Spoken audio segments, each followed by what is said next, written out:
Japan की बौद्ध भिक्षु की कहानी है।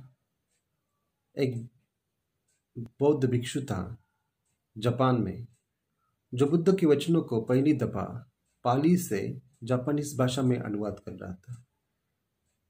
उसने बहुत मेहनत से उपासकों से दान लेके कुछ 10,000 रुपये इकट्ठा किए थे, और 10,000 रुपये इकट्ठा करने के बाद वो पाली भाषा से जापानीज भाषा में बुद्ध के वचनों का अनुवाद पहली दफा जापान में करने वाला था। तभी जिस इलाके में बौद्ध भिक्षु रहता था, उस इलाके में अकाल पड़ गया। तो भिक्षु ने सही समझा और भिक्षु ने वो 10,000 रुपये अकाल में लोगों को देने के लिए या उनको मदद करने के लिए उसने वो 10,000 रुपये दिए। लेकिन उसके दोस्त उसको ये कहते थे कि 10,000 रुपये मत दो, क्योंकि उस 10,000 रुपये जमा करने में 10 वर्ष तुमको लग गए। अब तुम 10,000 रुपये मत दो, बुद्ध के वचनों का अनुवादित होना जरूरी है। लोग जीते हैं, लोग मरते हैं, ये तो चल रहा है, लेकिन बुद्ध के वचन उसको अनुवादित करना ये बहुत ही जरूरी बात है। तो भिक्षु ने कहा वो आगे देख लेंगे। फिर वो 60 साल का हो गया। 60 साल के होने के बाद उसने 60 साल में जितना दान जमा किया, कुछ 10,000 रुपये उसने जमा किए थे, वो 10,000 रुपये फिर से उसने वो जापानीज भाषा में बुद्ध के वचन पाली से अनुवादित करने में उन्होंने लगा दिए, और अच्छे अच्छे विद्वानों को वहाँ पर बुलाया और उनको वो पाली से जापानीज भाषा में अनुवाद करने के लिए उसने उस 10,000 रुपये को उनको दे दिए। तभी जिस इलाके में वो रहता था, उस इलाके में बाढ़ आ गई, और जितनी बाढ़ आ गई बहुत सारे लोग उस बाढ़ में मर गए। तो उसने वो अनुवाद करने का काम बंद किया और 10,000 रुपये उन लोगों से वापस लिए, और 10,000 रुपये वो बाढ़ में जो लोग जिनका बहुत नुकसान हुआ था उनको दे दिए। फिर से उनके दोस्त ने कहा कि 10,000 कमाने के लिए फिर से तुम्हें 60 साल लग गए। बुद्ध के वचनों का अनुवादित होना जरूरी था। अकाल पड़ता है, बाढ़ आती है, बवंडर आता है, इससे कुछ फर्क नहीं पड़ता, क्योंकि बुद्ध के वचनों का अनुवादित होना जरूरी है। वो बोला कि आगे देख लेंगे। फिर कुछ 10-12 साल में उसने फिर से 10-15 हजार रुपये जमा किए, और 10-15 हजार जमा करने के बाद वो फिर से उस वचनों का, बुद्ध के वचनों का पाली भाषा से जापानीज भाषा में अनुवादित करने के लिए उसने वो लगा दिया, और आखिरकार वो बुद्ध का वचनों का पाली भंडार उसने जापानीज भाषा में अनुवादित किया। और उसकी पहली किताब जो आई, उस किताब में लिखा तृतीय संस्करण, 3rd एडिशन। तो उसके दोस्त उसके पास आ गए और उसको कह दिया कि पहला संस्करण और दूसरा संस्करण का है, आपने तो इसमें तीसरा संस्करण लिखा है, लेकिन पहला दूसरा कहाँ है?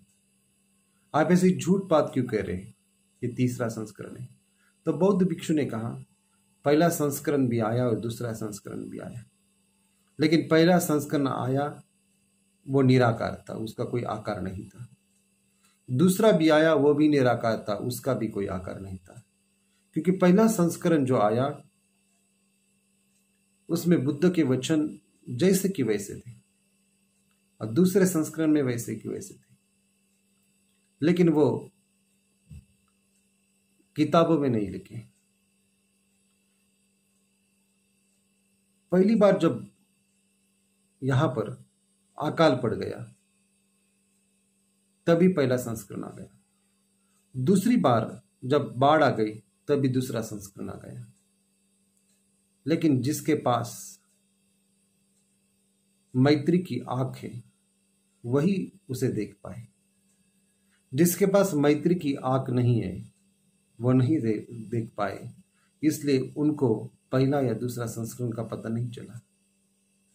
लेकिन तीसरा संस्करण जो कि अभी किताबों में छपा है वो साधारण है, वो केवल शब्द है, लेकिन उसका उनको पता चला। जिसके पास सच्ची आंख है वही देख पाता है, जिसके पास मैत्री है वही जान पाता है। इसलिए मैत्री इतनी महत्वपूर्ण चीज है कि मैत्री से ही जीवन में सही तरफ से क्रांति आ सकती है। लेकिन दुनिया में आप देखते हैं सब कुछ है लेकिन मैत्री ही नहीं है। सिर्फ लोग शब्दों को पकड़े हुए, सिर्फ लोग शब्द की बात कर रहे हैं। शब्द से कुछ नहीं होता, जब तक भाव उसमें पैदा नहीं होता तब तक कुछ नहीं होता। इसलिए वो जापानीज भिक्षु जिस चीज को अनुवादित कर रहा था वो सब चीज वास्तव में उसके पास थी, उसके पास मैत्री थी, इसलिए तो उन्होंने अकाल के लोगों को मदद की। उसके पास मैत्री भावना थी इसलिए बाढ़ के लोगों को मदद की। यही तो बुद्ध की सच्ची वाणी है। और किताबों में जो छपवाया उसने वो तृतीय संस्करण उसने उसको कहा, क्योंकि पहला संस्करण निराकार भाव से आया था, उसको कोई आकार नहीं था। लेकिन तीसरा संस्करण आकार से आया, किताबों में आया, इसलिए उनको लिखना पड़ा तृतीय संस्करण। ये बहुत गहरी बात कह रहे हैं जापानीज भिक्षु, क्योंकि मैत्री जो है एक ऐसी अभिव्यक्ति है जो परम करुणा भाव से आती है, क्योंकि करुणा एक भाव की दशा है और मैत्री एक क्रिया की दशा है। करुणा बादल जैसे है, मैत्री वर्षा जैसी है। इसलिए मैत्री की अभिव्यक्ति होती है और करुणा का भाव मन में जमा होता है, हृदय में जमा होता है। इसलिए मैत्री को बढ़ाने के लिए, मैत्री से सब लोगों को दुख से मुक्त करने के लिए करुणा का भाव भी जरूरी है, उसी के साथ आती है मैत्री। तो बुद्ध कहते कि फैलाए मैत्री, और जितना मैत्री आप फैलाएंगे उतना आप सही ढंग से इस विश्व में विहार कर सकते हैं। तब ना कोई जेलसी होगी, ना कोई कंपटीशन होगा, ना कोई स्पर्धा होगी, ना कोई महत्वाकांक्षा होगी,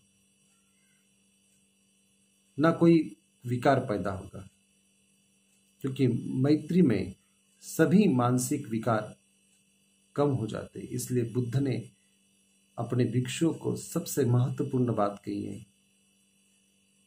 उन्होंने कहा है जब भी आप भावना करें विपश्यना की, तभी उसी के साथ मैत्री की भी भावना करें, क्योंकि मैत्री से ही मन में विकारों का निराकरण होना शुरू होता है।